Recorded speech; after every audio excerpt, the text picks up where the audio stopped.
Hey there guys, well today we're working with venison again and we're removing the rib bones, foreshanks, forequarter, and we'll be covering the pulled venison method and cooking up a storm using the backstraps, plus a couple of secret ingredients. I'm James Smith, the Tattooed Butcher. This, our Field to Plate series, brought to you by Hunting and Fishing New Zealand. We're going to remove our forequarters, okay? So I'm going to use my left hand and pull this up, and we're going to cut at the same time and basically work our way through the seam, okay? So you can see here it started to seam itself off. Basically just going to follow that. We don't want to go too far off, and we just want to kind of push it back, use its weight almost, because if we go too deep we're going to go into our back straps, which obviously we don't want to do. So seam that off and avoid all that good stuff. Sweet, so that's one of our forequarters off, and just seam it off. Cool, so our two forequarters off. First thing we're going to do is actually remove our foreshin. So to do this, we've got an elbow that just pops over here, and we're basically going to move over the top of that and come back in through this gap here where our joint sits, okay? So we could use the handsaw and we could saw straight through this, but we want to be efficient and nice and clean, so we're using a knife. Going to pop over that joint, and then we're basically just going to mark all the way around it. You can see there that our joint just sits in there, and off the end of our bench we're just going to pop that, okay? And then we're just going to trim any excess meat that's hanging around the back of it and take that off. So I recently did a really good recipe up on huntingandfishing.co.nz. You can check it out. It's an ossobuco recipe, and basically all we have to do is mark our foreshin all the way around, and we just use our handsaw and basically saw through it.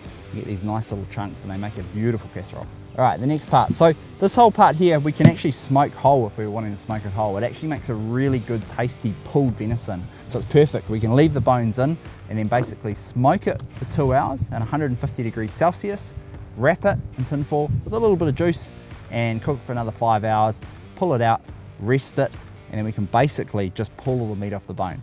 If you guys don't want to do that, we can remove the bones, which we're going to do now, and we can actually use it for a rolled roast. So first things first, we're just going to take this little bit of roughness off the top, and then we're actually just going to remove these bones. So the bones just sit just down here and down there. So we've got our scapula and our clod bone. So you can see now I'm just making a cut just down the side of the bone. Okay, so I'm clearing one side, and then what I like to do is just clear that top side, and then we're going to clear the other side. Cool, so we can really see our bone now. So finish that one off, actually just flip it over, and we can just kind of peel the meat back and cut the back. So obviously we don't want to leave a lot of meat on the bone. And then the next part, we just want to make our scapula visible. So we've got this piece of meat that just sits on here. So what we do is we just cut the top there, we run the tip of our knife hard into the bone, okay? Again, we don't want to leave any meat on those bones. Sweet, so now we can actually see our whole bone. We just want to make a little cut just down the side here, just to there, okay? We'll show you why soon. Next thing, we're just going to clear down that other side of the bone and go all the way down on that side, okay? And then lastly, we're just going to come around the back, and I'm literally holding this up and letting the gravity do its thing and get that meat kind of fall off as I cut around it. And we just want to mark up against that bone, because we're actually just going to pull this bone out. So I'm just scratching up against it.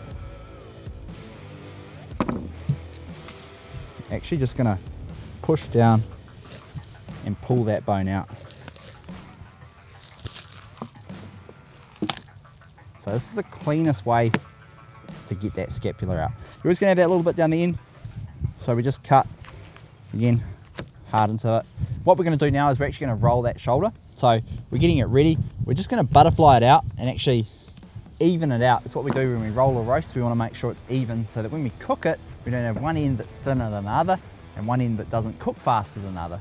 Okay, so this one's pretty even. We'll just check it though and roll it up. Seems pretty even like that. we're actually going to tie this roast now. So if you guys aren't too confident in tying a butcher's knot or tying a roast, head over to my YouTube channel, the.tattooed.butcher, and check it out. I've got an instructional video that will show you step by step. And we're going to saw through our breastbone so that we can take our ribs off. Sweet, all the way through. Now we're going to remove our ribs. We're just going to do a nice straight cut straight across those ribs. And we're going to do the same. We're going to saw that side and then do the same on the other side.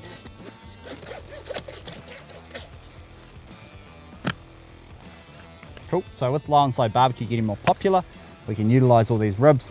We can actually just square these up and then we can cook them in the barbecue low and slow style on our Bronco. Same on the other side. Nice big mark. So removing our back straps, we can see a nice big heavy backbone down here. We just want to run the tip of our knife hard up against that. Okay, we can spin it around and we'll follow it all the way up the other side. Cool, so as you can see, just cleared all that meat just up there. And we can basically just scoop the rest of that out and follow it down those rib bones. Again, make the meat work around you, spin it around, and then we can just seam the rest of it out. And we've got one of our whole back straps. So we'll do the same on the other side. We'll bone that out, we'll run down the backbone, hard up against those rib bones, remove that second one as well. Cool, and then we've got our two back straps all boned out, ready to be trimmed up. So basically what we need to do is just remove the silver skin and face any of that roughness off on the end, just like that. All I'm going to do to take the silver skin off is poke a little hole in the middle of it, and I'm just going to point my blade up, and all I'm going to do is basically just run my blade down and then down the other way.